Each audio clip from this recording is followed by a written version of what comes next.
Hello, Cancer, Sun, Moon, Rising, and Venus signs. Kamusta kayo? Sana po'y nasa mabuti kayong kalagayan. Welcome back po sa Star Tarot. Kung bago kayo rito, welcome din kayo. Thank you sa inyong support. I truly appreciate it. God bless you all. Tignan natin ang mga messages ninyo for today. For Cancer. Una message ni Cancer is Justice Energy. Napakaganda nito, no? What you deserve, no? Yun ang parating sa inyo sa ngayon. Kung anong para sa iyo, yun ang dadating sa inyo sa ngayon, ano? Balance will be back in your life as well dito, Cancer. Magiging maayos na din ang lahat finally. Maaring in the past, ang dami ninyong distractions. Maaring in the past, ang dami ninyong ginagawang mga bagay-bagay na, alam mo yun, nakapagkuha ng inyong most of your attention. And ngayon, no? Parang makakapagpahinga na kayo, parang makakapag-chill na kayo, and you can get back to your focus, no? You can get back to your center. Order will be back in your life, no? Yun ang napipick up ko dito for some of you. Yung parang, ay salamat, no? Yung parang gano'n ang magiging reaction ninyo dito. So that is really beautiful. So what else for Cancer? We have Ten of Voices. Ayan. So, this is an ending and new beginning energy. Cancer, so may mga bagay kayo dito na ilalet go na. May mga bagay kayo dito na aalisin na sa buhay ninyo. So, this is really beautiful because you are ready to move on. You know, you are ready to move on with your life on a clean slate. Kasi kung ano man yung nagpapabigat ng inyong dibdib, ano man yung nagpapahirap ng iyong isipan, you are going to release that, no? At pinipili ninyo ngayon na maging masaya na kayo, makapag-start kayo ng bagong buhay on a clean slate, ma-welcome ninyo ang bagong situation, bagong experiences sa buhay ninyo, no? So this is really, really beautiful. This is what you deserve, no, Cancer? Katahimikan, kapayapaan, joy, no? Peace and harmony. This is what you deserve. Kaya yun ang ibibigay sa inyo ngayon. Yun ang mangyayari sa buhay ninyo sa ngayon, ano? This could be related to to relationships ninyo in the past, no? Maaring kasi for the longest time siguro nandiyan pa rin sa dibdib ninyo ang hirap, ang emotional wound, emotional pain, resentments, no? Heartache. Maaring meron pa kayong hinaharbor na mga ganong pakiramdam sa puso ninyo. But now, no? Ano na kayo? Magigising na kayo sa katotohanan na enough is enough. Tama na to, no? Bibigyan na ninyo ngayon ng pagkakataon ng sarili ninyo to move on from this emotional baggages, no? Handa na kayong maging masaya, no? Maging masaya, genuinely happy dito, at hindi na kayo magpapa-apekto sa kung ano ang inyong nakaraan na mga sitwasyon sa inyong mga relationships, no? So what else? We have Death energy. Beautiful energy. Beautiful. So talaga naman, Cancer, no? Handang-handa na kayo dito sa pagbabago.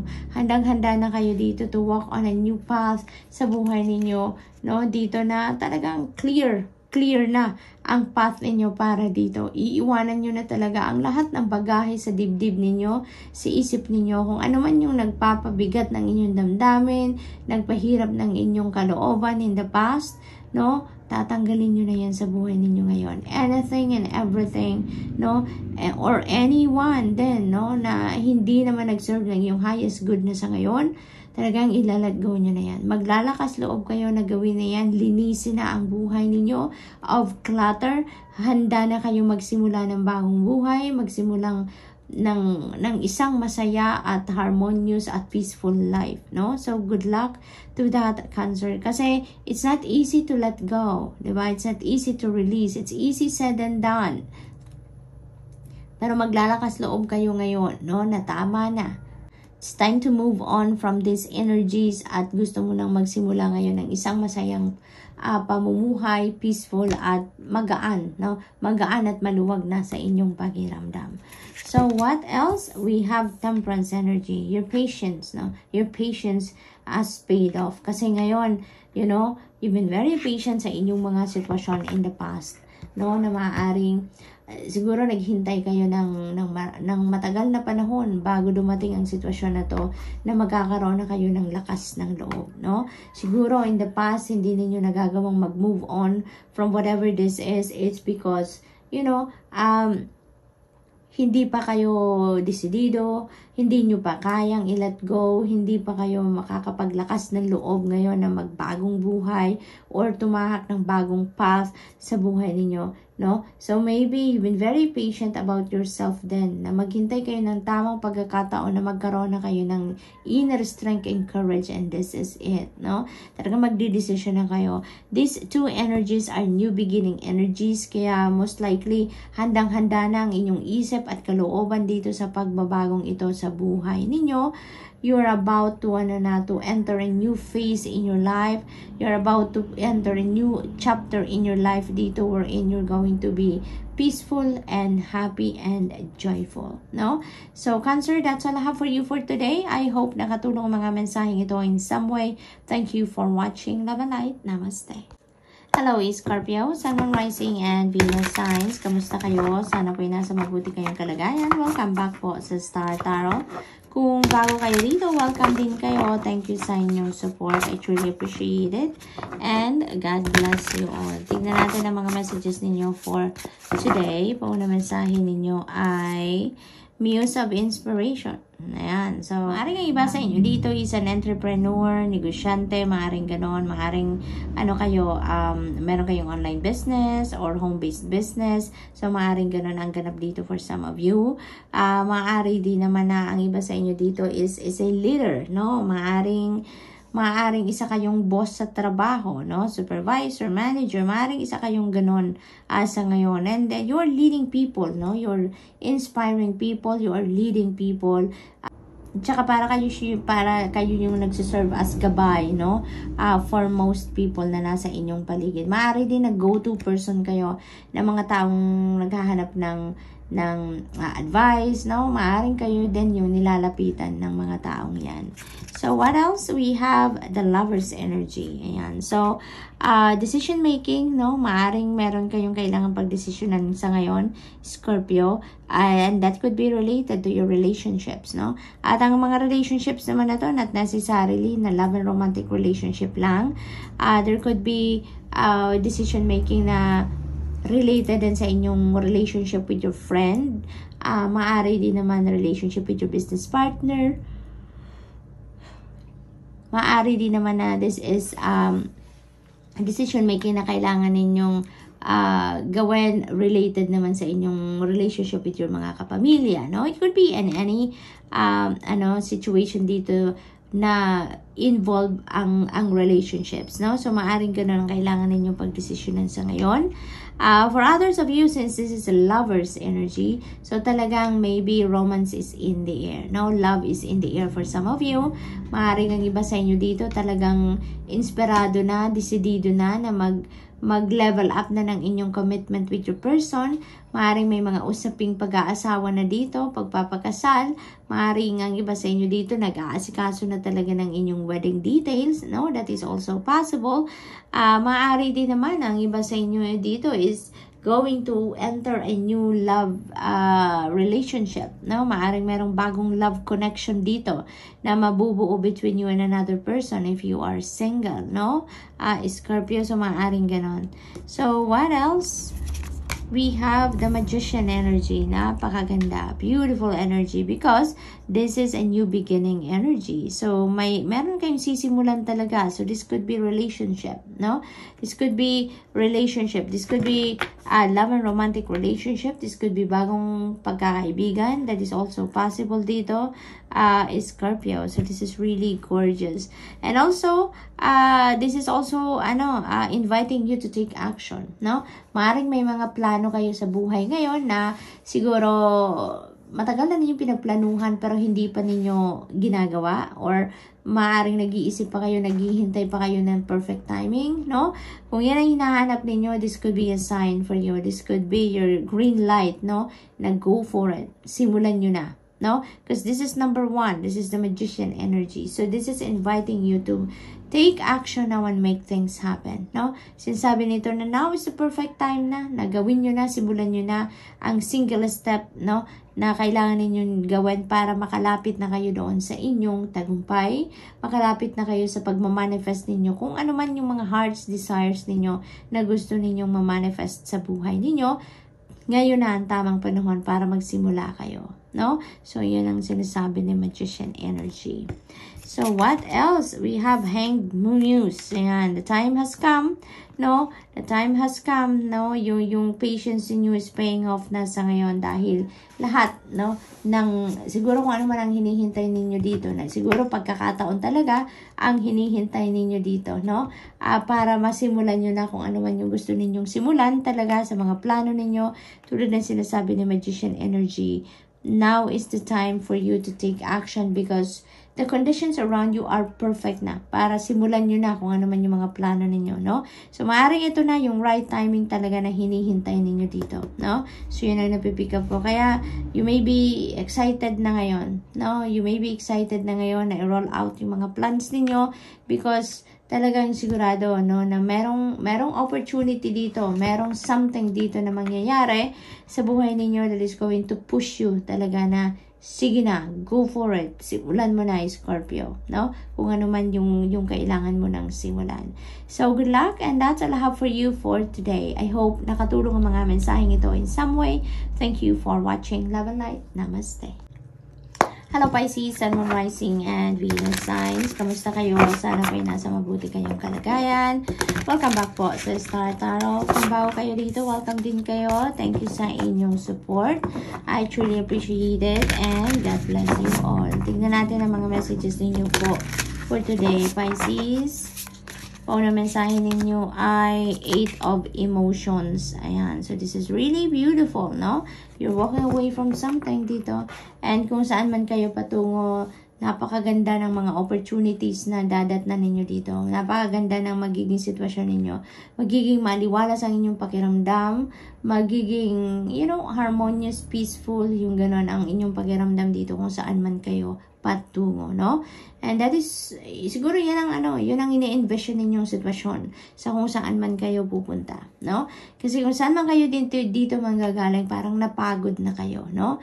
Napagod na kayo, parang nahirapan na kayo sa ngayon. It's because, parang stagnant energy ang nandyan sa kung saan man kayo manggagaling dito, Pisces, no? It could be in a work situation, maaari din naman na relationship ito, career, no? Maaring ganon ang mga ganap dito for some of you, na kung saan ramdam ninyo na parang wala na, no? Parang wala ka ng advancement dyan, wala nang moving forward, wala nang room for growth, no? Sa sitwasyon na yan. That's why naghahanap kayo ng different avenues dito wherein you will grow, wherein mas magiging contented kayo, mas magiging masaya kayo, no? Kasi kung saan man kayo parang naubos na, no? Naubos na kung ano man ang pwede ninyong maibigay dito or kung ano man ang pwede ninyong makuha out of this situation. Kaya, it's time to move on, no? Before, it has served your purpose, or it has served your highest good, pero ngayon, parang wala na siya. Parang expired na, no? Kaya naghahanap kayo ngayon ng bago. At kung saan man kayo patungo, doon kayo magiging masaya, no? Yung next, yung pupuntahan ninyo is 9 of emotions, which is happiness, which is wish fulfillment. Kaya maaring kung saan kayo patungo ngayon, talaga naman, Pisces, doon kayo magiging masaya. Makukuha nyo dyan kung ano yung heart's desires ninyo, no? So, it's really time to move on then para sa inyo. So, we have page of inspiration. So, there are news coming in dito. There are information coming in sa buhay ninyo dito, Pisces, na talaga naman sigurong maghahatid sa inyo ng tagumpay, maghahatid sa inyo ng abundance, prosperity, no? So, that could be related to money, career, and finances. Yan ang napipick up ko dyan. Maaaring yung parating na mga information na to for you that is related to this 8 of emotions energy. Maaaring yan ang mga opportunities na, siya yung mag-i-invite sa inyo na doon kayo pumunta, no? Maaring mga opportunities ito na regarding bagong trabaho, bagong career na pwede ninyong pasukin, maaring negosyo yan, that could be travel opportunity as well, no? Maaring mga ganon ang mga balita, no, na parating sa inyo, mga link sa mga ganong bagay. Kaya maaring ito talaga yung mag-i-ignite ng passion ninyo, no, to really move on na, no, from whatever this is. Eight of Emotions energy represents for you. So what else? We have Ace of Voices, new beginning energy. So definitely you're really going to start something new. Meron talagang bagong pintong magbubukas para sa inyo dito, Pisces, no? Nanggagaling kayo dito sa isang challenging situation, ano? Maaring in the recent past, meron kayong sitwasyon na medyo challenging, mahirap-hirap na pinagdaanan, and mapagtatagumpayan nyo na yan. You are going to claim your victory over that situation. Kaya ngayon, you are starting fresh. You are starting new. You are starting on a new path, no? Magsisimula kayo ng bagong buhay talaga sa ngayon in some areas of life. So, beautiful kasi this is victory. This is victory. Magiging ano kayo dito, inspired talaga kayo, and you're going to be very confident sa kung ano man ang sisimulan ninyo ngayon dahil lang gagaling kayo sa tagumpay, no? So, mas mataas na ngayon yung self-esteem ninyo, yung self-confidence ninyo dahil, you know, may napagtagumpayan kayong sitwasyon sa buhay ninyo, difficulty sa buhay ninyo, nalampasan ninyo yung ganun. Kaya mas malalo kayong mataas ang tiwala sa inyong sarili na mahaharap ninyo, makakayanan ninyo ang kahit anuman. So, what else for Pisces? We have 8 of Inspiration, beautiful energy, travel energy, meron din dito, Pisces, wonderful news coming in. So, napakaganda ng inyong sitwasyon. So, parang yung mga energies na to, na tatlong energies na to, are in support, no, dito sa 8 of Emotions energy ninyo. So, this is really beautiful. Parang divinely orchestrated ang mga ganap na to sa buhay ninyo, no? Kasi dito sa 8 of Inspiration, there are wonderful news coming in. This is, in support yan dito sa kung saan kayo patungo dito, no? Sa bagong path na sisimulan ninyo, because this could be opportunities. These are wonderful opportunities na parating din sa inyo dito, Pisces. And it's gonna come in a fast pace, no? Hindi ito yung pag-iisipan ninyo ng matagal, hindi ito yung mabagal ang usad, no? Ang bilis nito, ang bilis. Parang, now is the divine timing.